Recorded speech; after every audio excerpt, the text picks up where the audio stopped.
Welcome back to Fresh Outlook on TWB. Well, last week, Senator Rand Paul made headlines for filibustering the nomination of the new CIA director, who, as it happens, is a key advocate of the use of drones. Now, drone policy is an extremely hot topic these days. In a moment, we're going to get a little bit of background on it. But before we do so, I want to introduce a new panelist joining the conversation. Welcome, Mustafa. Tell us who you are and where you're from.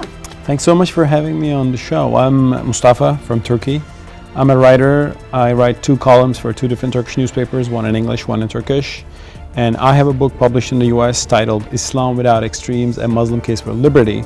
And I'm basically here on a book tour to promote the book and sign copies. And you can talk about drone usage, right? Oh yeah, okay, sure. Great. Sure. That's I can talk about a bunch of things, you know. And the only thing I can't talk about is drones, okay? With that, let's take a look at what Rand Paul did for 13 hours last week.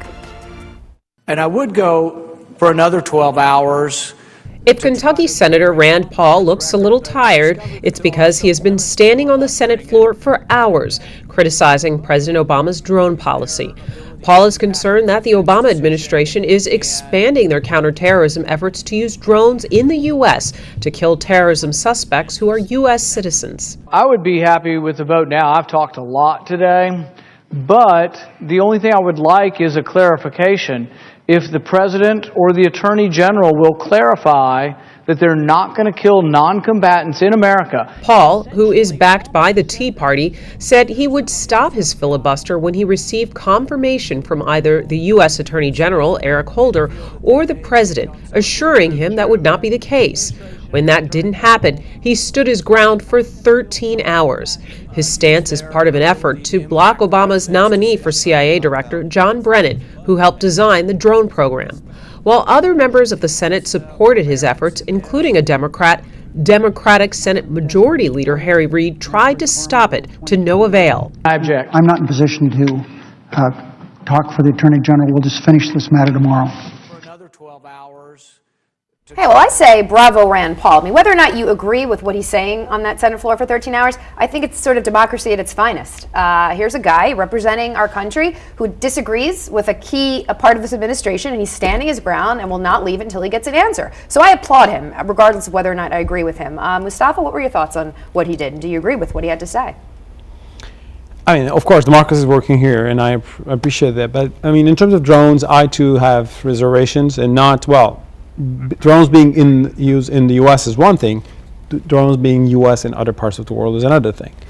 And I think it's a question for everybody. In Turkey, too, we use drones that we bought from Israel or in the U.S. And one of the horrible things that happened was 33 villagers were bombed because of a drone.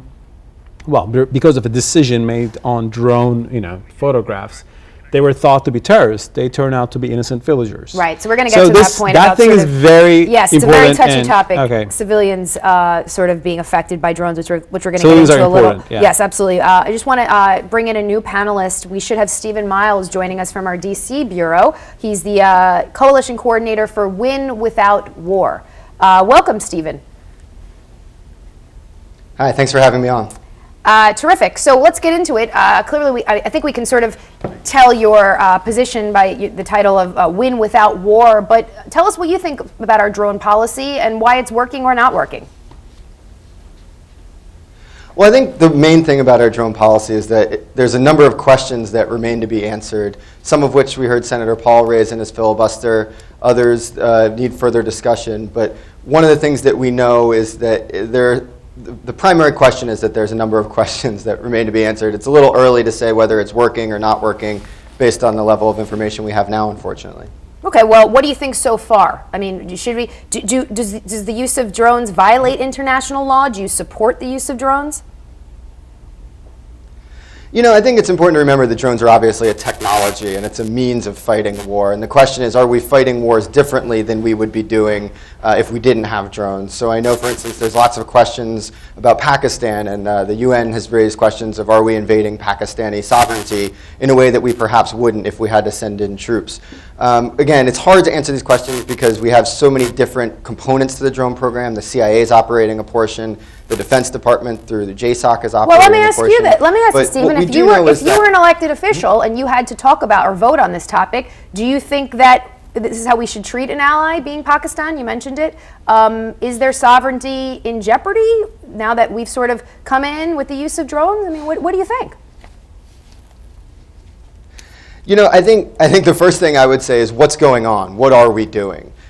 We really, if I was an elected official, would be troubled by the things that my country's doing in my name that I don't even necessarily get to find out about. And it's unclear whether Pakistan's inviting us. It's unclear whether we're going in without any authorization. And those are obviously very different types of situations. So the first question, if I was an elected official, and that we encourage elected officials to ask, is what exactly is going on with the program? Okay, I want to open up to the panel here in studio. Do you think drones violate international law? Do you support what's happened so far? I know that Stephen said it's too early to really, to have an opinion, perhaps. But what do you think so far, Dee Dee?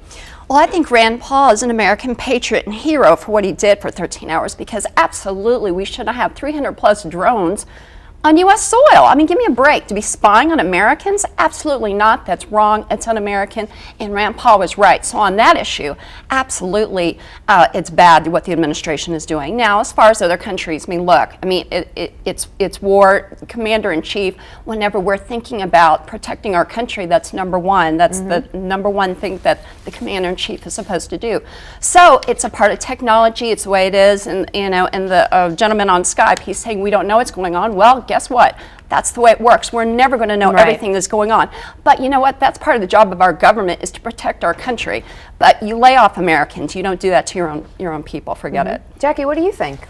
I want to draw your attention to a study that came out at the end of last year. It was by NYU and Stanford University. And they followed journalists, they followed verbal reports, etc., and body counts. And what they found out was shocking. They said that although they're talking about drones as having this razor technology where you could really pick out the bad guy and get him, that only worked 2% of the time. Everyone else, that 98% of the kill was collateral damage. That doesn't make sense. It doesn't make sense whatsoever. So I agree with you, and Obama said it a million times, that what we've got to do first and foremost is protect the American people. And I do agree with him that not putting boots on the ground is starting another war, and using the new technology is a great idea. However, I think we all agree. What's the collateral damage, What's though? the collateral damage? I think that both the left and the right are saying, hey, this has got to have a real good look at it again. What do you think, Mustafa? I mean, you mentioned a little bit, sort of, this Okay, I'm collateral not damage American, being civilians. But I can say this: you cannot protect American people by overkilling the bad guys. Overkilling, is that what you said? Okay. Yes, by causing a lot of collateral damage. I mean, that's a nice term, but for the people who are being killed, it's the killing of innocent civilians. Not intentional. But the guy who on the ground in Afghanistan, whose son is killed, maybe will hate U.S. more. And maybe will join the terrorists because his village has been bombed, and he doesn't know terms like collateral damage versus intentional bombing. So this is very important. And in Turkey, we have a war on terrorism too. But for many years, we realized that because of the overreaction, because of all the collateral damage we're causing, we're actually making more people angry and making them join the very force that we're trying to destroy. So what do people in the Middle East, I know you mentioned Turkey, but in general, people in the Middle East, what do they think of U.S. drones?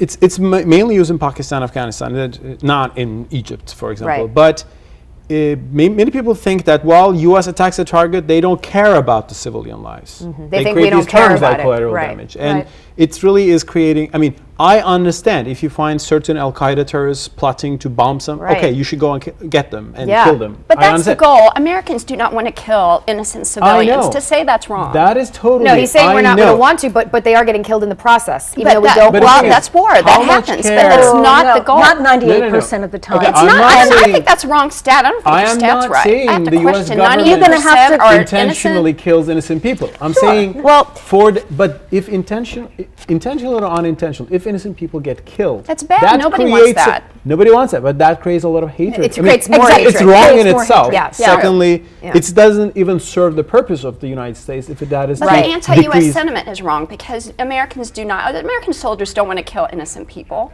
Yeah. Why would yes, but if you get killed by an American bomb, you don't know it. Hold that thought, you guys. Stephen, are you there?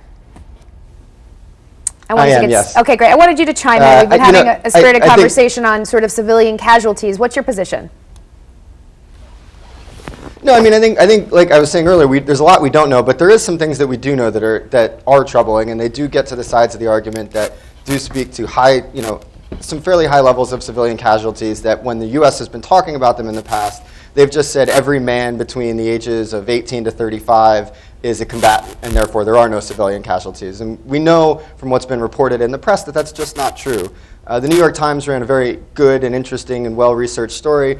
One of the highlights of that story was a discussion of a Yemeni cleric who had preached and given a lecture against al-Qaeda. And shortly thereafter, some al-Qaeda militants came to talk to him and expressed their disappointment. And we actually, in an effort to kill those al-Qaeda militants, targeted them and blew up that anti-al-Qaeda preacher. Now, that was an anti-al-Qaeda cleric who was presumably someone we would like to have a good relationship with in Yemen. And that's someone who now, because of this technology, because of this type of warfare that we're fighting, was incinerated with a couple of Hellfire missiles. So it's undeniable that civilians are being killed. And it really does get to what's the bigger question about this, which is how does the U.S. want to go about combating terrorism? Right. We want to just continue to think that we're at war all over the world. Yeah, that's the question. How do we do it? Obviously, everyone has an opinion. We have to go to break. When we come back to Fresh Outlook, we'll continue the conversation on the use of drones and whether or not you support them. We'll be right back.